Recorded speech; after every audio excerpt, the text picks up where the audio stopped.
All right, welcome to my webinar, How to Double Your Bookings with Google Ads. Now, if you've invested in Google Ads before, or maybe you haven't and you're looking into it, this webinar is for you.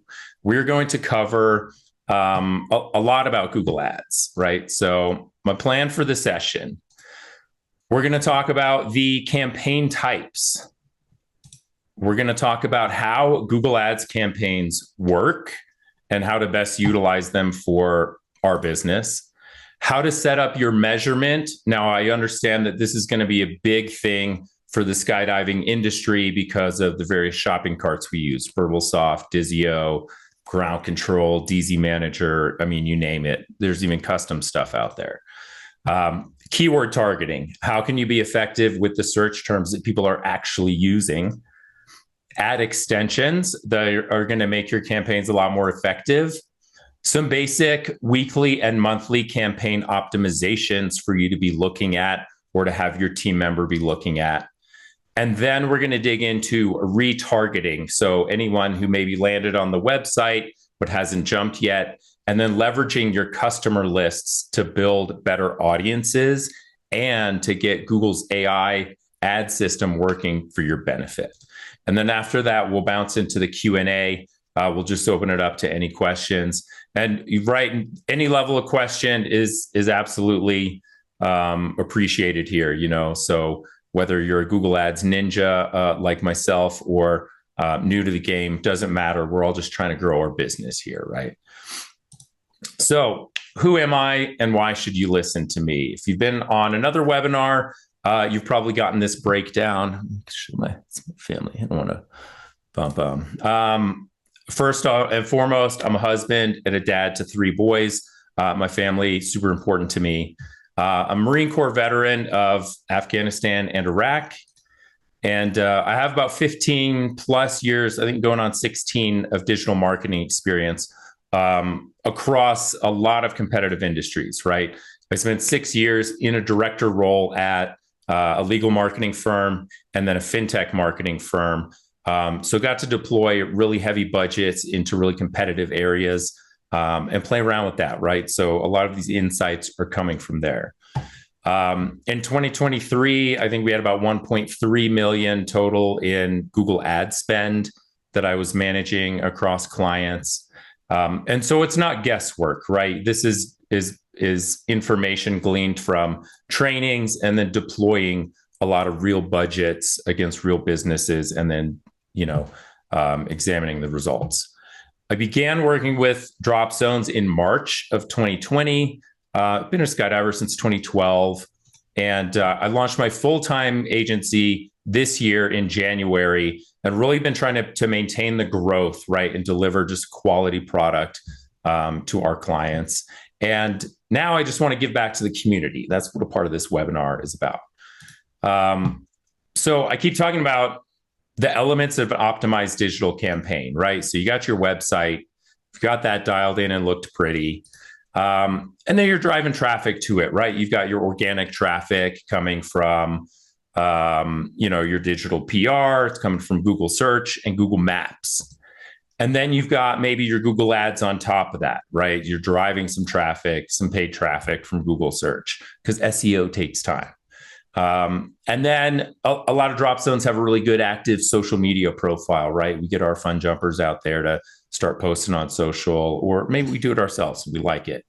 So we got all these different traffic sources, and then we're collecting all this data, right? So we're getting customers, customer names, emails, phone numbers. And then we're using that to build reviews. We're using that to reach out to email and SMS when we want to do gift card campaigns or, boost our off-season sales. And then we're using that for retargeting, right? So anybody who maybe landed on the website, didn't convert, we're going to hit them up on search and social and kind of nurture them into our system. Last but not least, enhanced conversions, right? Using our customer data to drive the ad platforms to get us better results. So, do Google Ads matter for drop zones? Yes. Yes. And here's why. I know we've been deep in social the last few years, but things have rapidly been changing with search, right? So Google Ads matters because we can get results quicker than SEO. Especially if you've gone through a website redesign where you've lost organic rankings. It's very common in this industry. Or you're a new drop zone and you're realizing it's going to take time to build that authority versus maybe other competitors who have like 1,000 reviews. You can invest in paid ads and we can start getting traffic, like meaningful traffic, like this weekend. Because you're targeting existing search intent, right? People are already searching for a skydive near me or, whatever search term they're using. You can jump in front of that and, they're already a captive market for you. You can also retarget effectively when people don't convert on their first visit. We'll go over the setup of that in a minute. You can predict increases in search interest. We're starting to see a little bit of an uptick going into this season, for those of us in the South, and hopefully in the next season for those of us in the North. And organic rankings fluctuate, especially around website redesigns. If we've redesigned our website and not taken SEO into account, I've seen a lot of big businesses too just tank their results organically, right? And so we can use paid ads to cover that gap, right? Or to just generate traffic quickly. We need results. We need people jumping like this weekend. With one caveat, okay, if you have an active Google Ads account, for sure you're having a Google Ads expert call you, right? This is just for my business email account.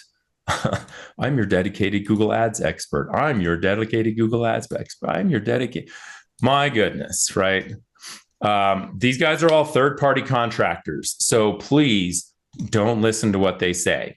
They're mainly from Accenture, Cognizant, Teleperformance.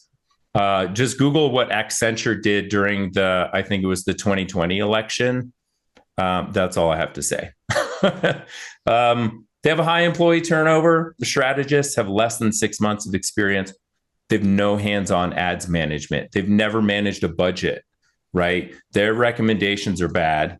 They only give you automated insights, which conflicts with Google's own guidance. And they never tell you to use experiments. You should always use experiments. Never auto-apply the suggestions. It's a terrible idea to auto-apply anything they tell you in there. It's going to ramp your ad spend up and then tank your results. I've seen it a dozen times. Right? Google has their own certification here, Skillshop. It doesn't take 3 hours and 40 minutes. It'll probably take an hour and a half, if you're flying through it.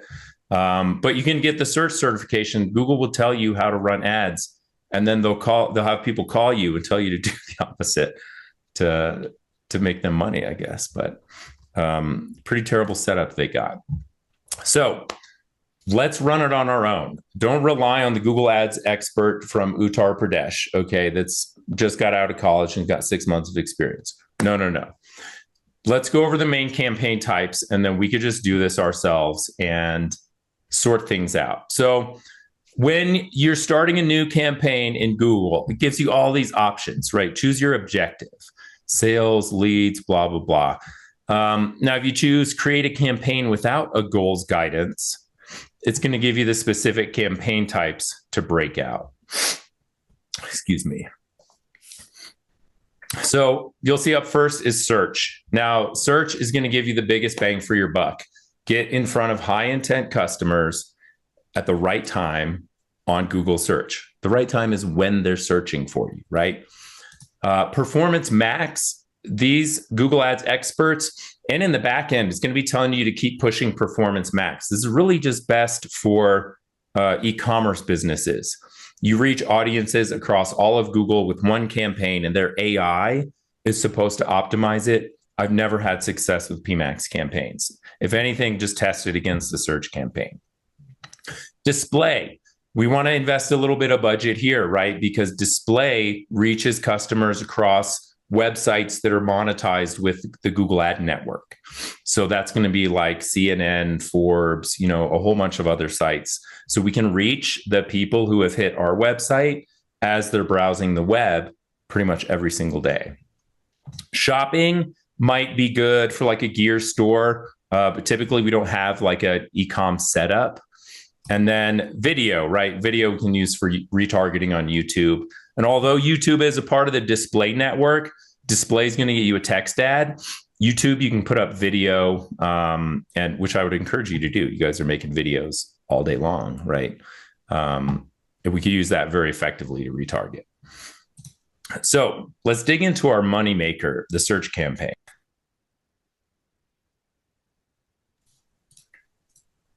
Now, we all see these probably on a daily basis. If you're using Google as a search engine, you can even look up in your area and kind of see what's going on, right? So your basic Google ad. Billions of people are using Google to find everything, right? We know it's high intent, and so we want to target high intent keywords. So we're going to go over that a little bit in a little bit.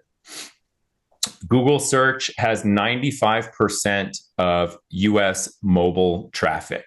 That's going to decline because I think they're getting forced to sell Chrome now. They got declared a monopoly, but that just means that we can invest only in Google ads and we can access 95% of the mobile traffic out there, which if you're looking at your analytics, probably about 75 to 80% of your traffic is mobile. Now we could target users actively searching for skydiving, right? Skydiving near me, tandem skydiving, or airplane jumping. Yes, do your research. People are not skydivers out there. They're looking for, they're looking for kind of crazy terms. The really interesting stat about Google is 15% of their searches are brand new every day. And we want to invest in Google search, right? We want to invest in Google display. Now you see these ads everywhere, right? When you log on, when you browse a website and you see, oh, Disney Plus, oh, this ad or this ad, right? Some very regular formats. This is a way to reach 90% of all internet users, millions of websites. YouTube is included in that. 64% of all internet users are reached daily in the US on the Google Display Network. So we know people have gone to your site, maybe they haven't been convinced to jump. We can reach them on the display network the next day if we've got our ad network set up and our targeting set up properly, right? So we can say, hey, come on back. Hey, come on back. It's fun. It's exciting, right? So we want to nurture people that way. Also, we want to build those retargeting audiences, right? So you're reaching people who visited your website as they browse the internet, doing their thing. You can also reach new audiences based on interests and demographics. That's kind of a higher level thing. We really just want to dominate search and then add on the display to increase our revenue that's coming through. So I know I don't want to give you guys death by PowerPoint today. It's a little bit of a PowerPoint. We're going to fight through it. This is the crazy technical stuff. But once we understand how campaigns work, how important the attribution and the analytics are and the setup, then it's going to be real easy to kind of spin things up on your own and be pretty effective. So basically, somebody searches on Google for, hey, skydiving near me. Your ad pops up, and if they click on it, they land on your website, right? If they make a purchase, we're collecting this data: name, email, phone number, transaction value, a whole host of other stuff that you need, in order to get your manifesting right. But ultimately, this data is responsible for what we call conversion reporting, right? That visitor converted into a sale. And we use typically Google Analytics because it integrates well with Google Ads. Then Google Ads pipes this data into their AI system, which, just like a large language model like ChatGPT, has been trained on large bodies of text and predicts the next logical text in a sequence. Your Google Ads campaign is trained on your conversion data. And so it'll predict the next high-paying customer in the sequence. And the richer that data set is, the better your campaigns run. So the more data we can pipe in, whether super accurate or not, like we just want to get close enough, we're going to get that system amped up for us. So how do we set that up? If you've got a new account, You need to build your conversion data. You can't start off a campaign by just going like, hey, maximize the number of conversions I get. That's what your Google Ads expert is going to tell you to do, but it needs data in order to do that. You need 30 sales in a month. And so if we're trying to sell gift cards, during the winter, or during the summer, for those of us who are down south, we're going to need 30x in a month. We're going to need to ramp it up first, right? So when we set up our brand new campaign type should be leads, not sales, leads. We've tested. You're going to set your bidding to maximize clicks. So maximize the number of times people are clicking on your ad. Then they're going to land on your website and do whatever, right? But we're going to be generating the maximum amount of traffic that we can in order to start generating those sales, right? Schedule your ads for logical time, right? You're not selling a whole lot of like tandems at 3 a.m, guarantee. Use your extensions, location, that's your Google business profile. So if you're lagging behind on maps, turn on your Google business profile, and then you can have an ad that pops up in the maps in your searches. Turn on your images, your logo, your phone call extension. Just basic stuff that's really going to work out. Now, if you've got an existing account, maybe you've had a fun jumper or somebody on staff working in it, you're probably going to have to consolidate your campaign setup. Your search ads should be the bulk of your budget, right? About 80-90% of your budget there. You want to dominate search before you expand to anything else. If you're not crushing it with your search ads, getting a good score, a high click-through rate, and a good return on your ad spend, we need to look there before we do anything else, right? Retargeting, maybe 10 to 20% of your budget. Display and YouTube. The display is real easy to set up, responsive display. If you do it manually, we can get better results, better placements, but everything's Google is pushing you towards the automated generation. And I've seen those campaigns, they do pretty good. They get about a 5-to-1 return on ad spend. So you put $1,000 in, you get 5,000 back. It's generating more activity than that. That's just what's directly attributable, right? So that's generally a recipe that we can scale. When we're running campaigns manually, we're generally seeing a 10-to-1, 10 to 16-to-1 return on ad spend in season. So if we're putting $1,000 in, we're getting 10 to 16,000 in revenue directly attributable to that. And it's probably generating, another 10 or 12% on top of that. But those are kind of the numbers that we're looking for. And when I'm talking about those numbers, right, what I'm talking about is really trend analysis. The data that's going into Google Analytics and coming from Burble Soft, coming from Dizio or whatever, it is not going to be 100%. We would like it to be 100% clean, but for various reasons, people are opting out or whatever.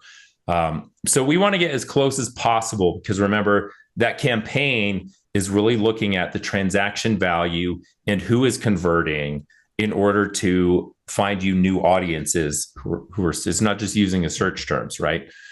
So when we set up measurement, we're going to use Google Analytics. Most of us have this installed on our website already, and it measures, basic page view events, engagement time on the site. But we also got things like video views, button clicks, form submissions, and purchases. And we can even collect e-commerce data. So if you're running on Burble Soft or some of these other platforms, you'll see, this Tandem item with video, and the associated values, for each month on that. And that's the data that we want to be piping in there in order to be building our conversion system, our conversion data. Custom events might be required. So phone calls, booking button clicks, blog engagement, things that make money for your business. If Burble's not working for you, if the conversion setup's difficult, we got to find a way to make those phone calls, put a value on the phone call, put a value on the booking button click, right? And so I'll show you a couple of ways to do that. If you want to dig in on your own, go ahead to skillshop.withgoogle.com. that's where you're going to go, and you can take all of these certifications that that we all do in the industry to stay abreast of the latest trends in technology advancements in analytics and ads and all that. And that's a free resource that they offer for you. So let's talk a minute about shopping carts. The big two, right? We've got BurbleSoft, we've got Dizio, we got a couple other ones. BurbleSoft has a direct integration to analytics. You just enter your analytics ID or your tag manager ID. However, your install might have specific problems.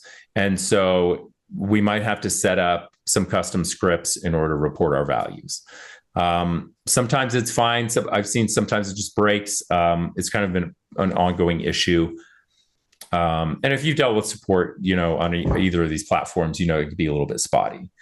With Dizio, there's custom tag manager scripts required. That's a pretty advanced setup. We've got a template for it. It's pretty squared away. And the attribution's more reliable. So we're getting closer to like a 90% of what's actually being reported in the back end, which is great. For the other systems, it's going to be a custom setup, custom tag manager setup. And that stuff, if you start feeling like you need to pull your hair out on that end, just contact us. We'll point you in the right direction because it can get pretty crazy. So what do we do when that conversion data sucks? Like we're not seeing the sales in analytics. We don't know. We don't have the time to deal with it, right? We've got airplanes to maintain. So we set up Google Tag Manager custom events. So what we need to do is calculate what's the value of a phone call to your business, right? So you take your average order value divided by the number of phone calls that it takes to book a Tandem. You got to dig into your numbers from this.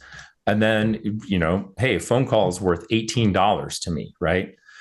What's a booking button value, right? So when someone clicks book now, how many of those people actually convert?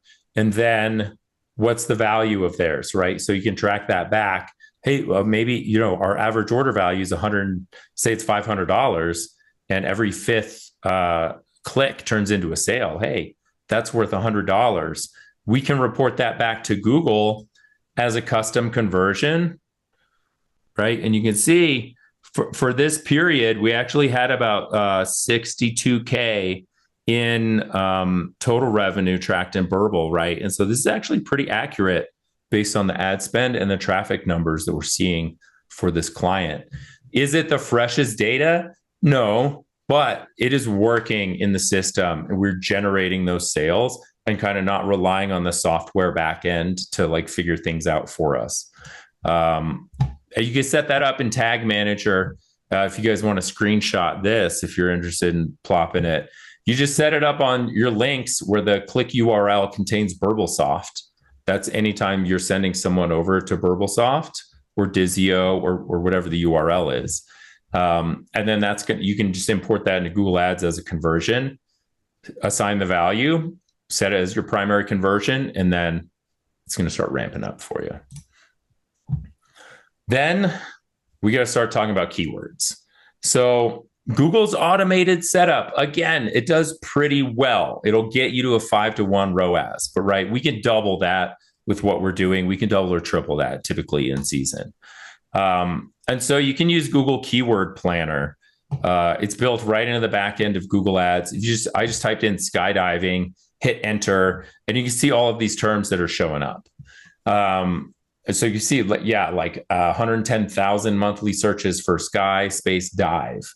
That's a whole lot of misspellings per month, right? Well, let's bid on that term, right? Skydiving near me, parachute jump near me, airplane jumping. Look, that's a big one. 90,000 people over here Googling airplane jumping. So we got to do our research, right? We select which one's got the good monthly searches. We can see if there's been any year-over-year change in interest. You could also see if there's the competition level on these keywords too, right? So if it's super high competitive area, you can target some of the lower, less competitive ones, stretch your budget a little bit further. Now we need to talk about keyword match types. So there's if you bracket the term, it'll be exact match. That requires the user to type in the exact query. Some misspellings are going to be included, but for the most part, they need to type in like parachute jump near me exactly in order for you to click. Great for small budgets. Great for small budgets. Broad match. Google's going to tell you to just automatically implement broad match. No, it expands wildly, blows up your ad spend. You can only test that. Phrase match, way better. The search term has to include parachuting near me in that particular order, right? So it's like tandem skydiving, phrase match. That's going to capture a whole lot of like tandem skydiving terms that maybe we don't know in our research that people are searching. Maybe it hasn't been searched on Google before. Now it's also going to capture maybe terms that we don't want to, like tandem skydiving death. We don't want an ad on that, right? That's not a query that someone's looking to go skydiving. That's an informational query, right? And so you got to build up your negative keyword list. So those are keywords that are going to trigger a non-search, right? So if you're like, if this shows up and then someone types in my negative keyword, we're not going to show up for that search. Super, super important to build in the negative keyword list, guys.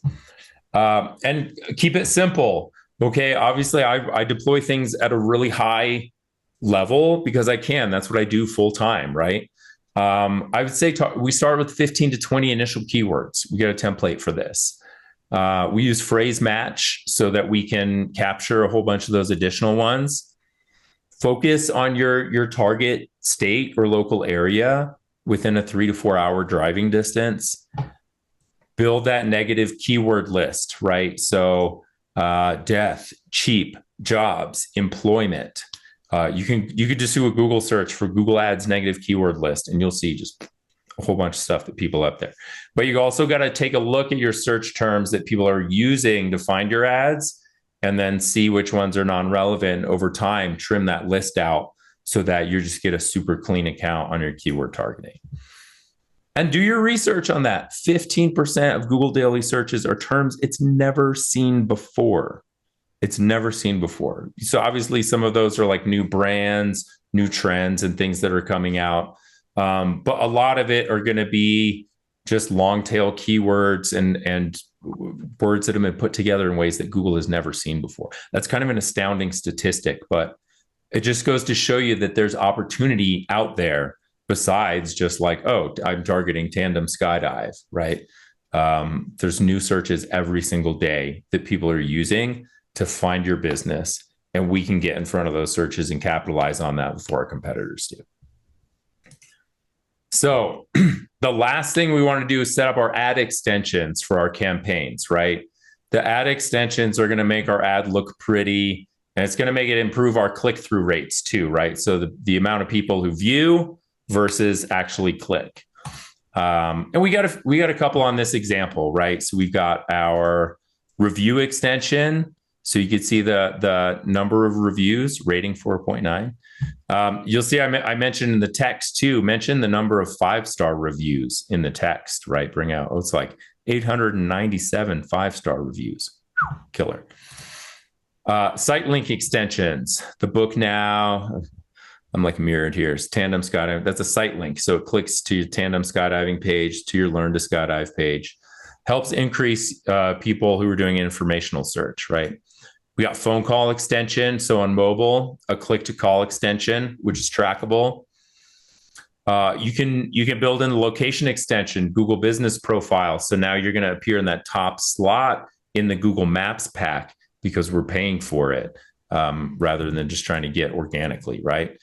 Use photos, use videos, use logos. You can put all of this stuff into a responsive search campaign, and it's gonna, they call it responsive because the ad format responds to whatever device or whatever medium they're searching on. They're searching on YouTube, they're searching in Gmail or whatever, right? The ad size responds to whatever they're doing. So we want to have as many variations of that as possible in there so that its system can sort of do its work. Now, once we got the basics set up, right, it's sort of like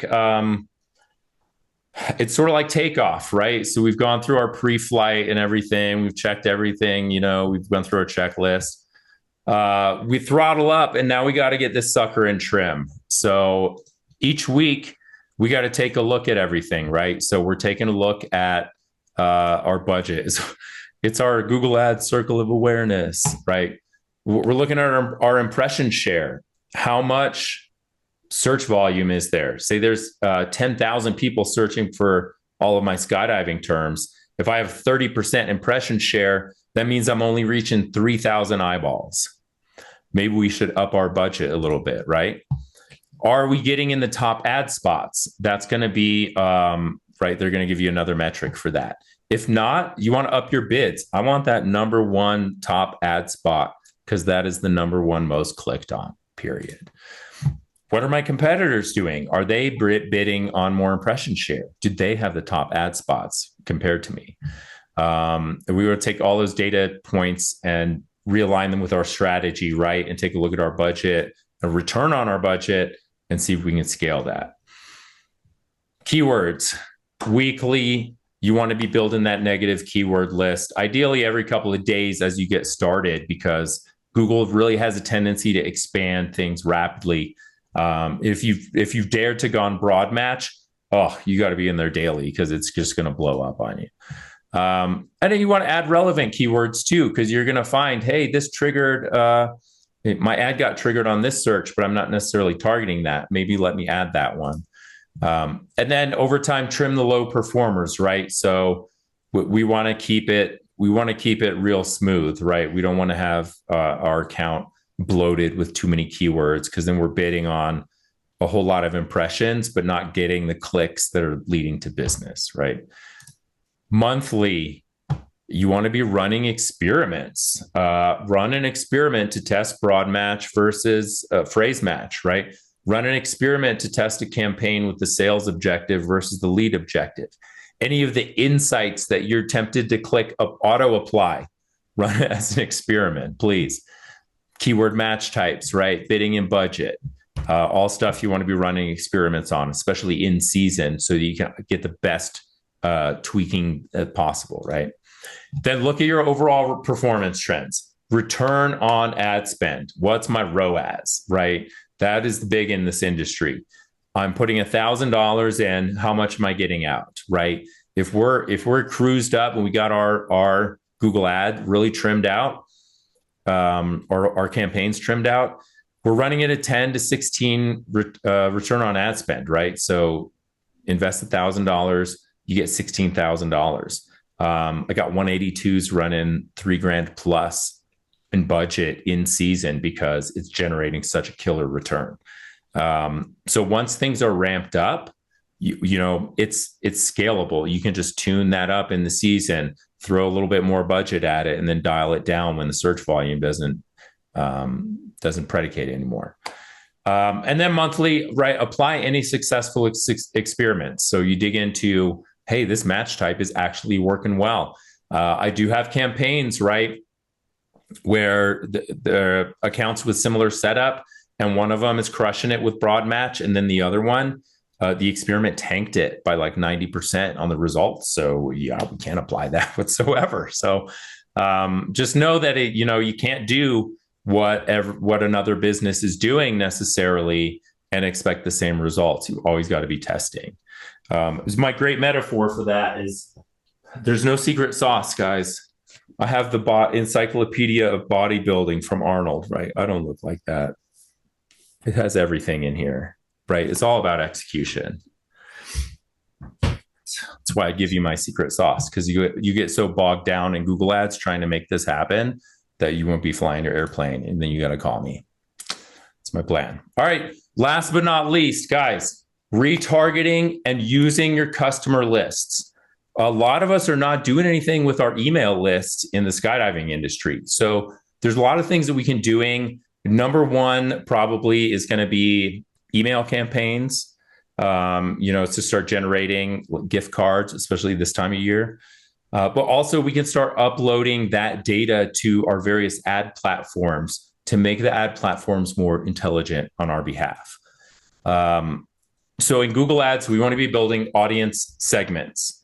The minimum size is 1,000 contacts. So this is a seasonal thing. Your website visitors, I would say, build out to 180-day range. You could segment that too. You've got visitors and then adds to cart, but non-purchasers. So you can set up your purchasers audience, set up your 30-day website visitors, your 90-day, your 180-day, set up your adds to cart. And then you can combine the add to cart audience with your purchase audience so that you have people who added to cart but didn't purchase. It's probably going to take a few years to build up these lists to the point where, hey, I've got 1,000 contacts in my add to cart but non-purchase one. But you start it now. Like, that time's going to pass anyways. And once you get to that point, it is going to weaponize your ad account. Customer list. This is something that you can upload now, right? Go into your waiver system, go into Burble Soft or whatever, take everybody from this year and export them into a CSV, upload that into Google. Now you're going to have to include first name, last name, email, phone number, and zip code in order to get them matched. If you don't have the zip code, put in your zip code, because if you don't have the zip code, it's gonna ask you to take out like almost all the personal identifying information besides email. You don't want that. But you can exclude your customer list audience from your campaigns. So now you know that you're only reaching potentially new customers, or you can include them to upsell them or retarget them, right? Or to advocate to them, make them advocates for your business. Using the audience segments, using the customer lists, super, super important. We can also use that customer list if we have the transaction value to import what's called enhanced conversions. This takes a custom setup because when people click on a Google ad, the URL has this parameter on the end, a piece of code that has to be imported into your system via Burble Soft or into a CSV or whatever. It's a Google Click ID. It's an anonymized ID that recognizes that person in the Google system and then keeps their personal identifying information separate, right? So we connect that Click ID to a transaction value. We upload the spreadsheet monthly. Google's going to murder it for us because we're telling them, hey, this click was worth $664. This click was worth $483, right? And we're giving them the exact values. That is the absolute killer way to get the best conversions possible and get to that, like, oh, I'm 16-1. I just turn the dial and I fill my airplanes up, right? Oh, too many people, dial it back, right? But we can get to a point where we've got our ad campaigns scalable and just to a point where they're like dialed in, right? We can just predict that the business is going to be coming if we throw some more money at it. So in review, focus on your search campaigns. Search is the moneymaker. During COVID, I was big on social media. We were all in Meta because that was where the arbitrage was. This year, it's all been on Google search. Social is just not getting the reach that we want. Look for a 10-1 return on ad spend. Now, if you're not seeing that 10-1 results, hey, either our conversion reporting is messed up, or our keyword targeting is a little bit wrong. We need to maybe tighten that up, or we don't have enough budget going out to like actually get in front of people. If you've got 10% impression share, it basically means that your ads are let's say you turn your ads on at 8 a.m. and you turn them off at 8 p.m. At 9:25, your ads shut off if you're only 10% impression share, because they get triggered and then they get shut off. So we want to make sure we got enough budget to get those clicks in the actual times that people are going to show up. Do your keyword research. There's a tool built into Google. Don't rely on our own knowledge of skydiving terms, right? Airplane jumping is a huge one. Use your ad extensions. Increase that click-through rate. So again, if you're not getting that 10-1, use the ad extensions. Add that stuff on. Connect to Google Analytics, Google Business Profile, and Google Tag Manager for your measurement. And then use those customer lists, guys. Use the customer lists. We're capturing everybody in a waiver, right? We're getting names, emails, phone numbers. They're opting in. These people can become raving advocates for our business, right? So we want to be expanding that and really just building our audiences with our existing data as much as possible. All right, I know that's a wild one, but I wanted to open it up for questions and answers. Next month, by the way, next month's webinar, guys, get ranked on Google Maps, January 8th. Mark it down in your calendars. The invites are going to be going out here in a couple weeks. But if you're struggling with organic traffic, or maybe you had a design that's been tanked, that's going to be for you. Getting ranked on Google Maps, getting reviews. What are the important things that I need to get that local search? So thank you all for attending today. It's lovely to see some of y'all faces again.